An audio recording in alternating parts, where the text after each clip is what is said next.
when a salon assumes the responsibility of training staff members, of providing resources, of creating a culture where they can feel better about themselves, where they can grow in self-esteem and in confidence. That's amazing. That's brilliant. You did your job. More than just paying the rent on the building, you did your job. You are accountable for people.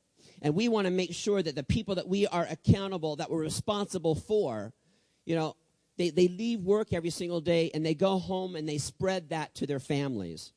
Think of the influence that you all have. When my book came out, I also did this radio tour, which is really interesting because, I would be sitting at home in my living room on the phone, right? And you call into the switchboard, and I would do like 30 radio shows in the day, right? But I'm just sitting there on my phone, right, in my living room. So, I was in California, so get up at 4 o'clock in the morning because they would schedule me for the drive time, in Boston. So, there I am on the air, on the radio, live, in Boston. And then the switchboard would send me over to New York City. And then I was the drive time in Miami. And then I was the, coming, a little west, I'd be the drive time in Chicago. And then I was the drive time in Nashville. And, make it across the country, end up in Honolulu hours later, right?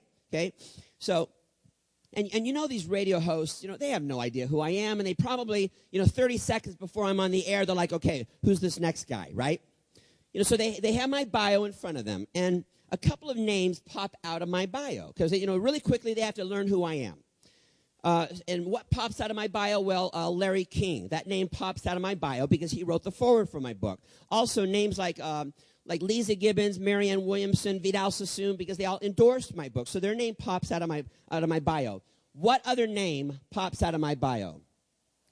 Paul Mitchell. Paul Mitchell, right?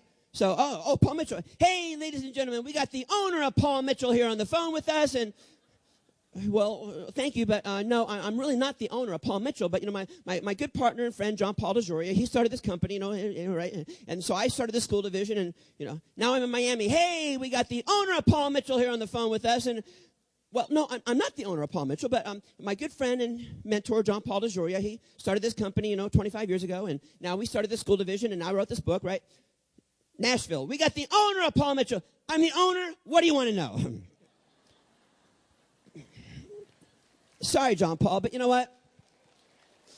Angus, they only give me a minute. You know what I mean? So I'm, trying to promote my book in a minute. So, and they always want to boil it down, because the book is called Be Nice, but they want to boil it down. So Winn, in a minute, can you tell us what the book is all about? So I had to think about this, right? And here's what I came up with. Let me ask you a question. A mean, nasty person, happy or unhappy? They're unhappy. So the book is called Be Nice, but the book could be called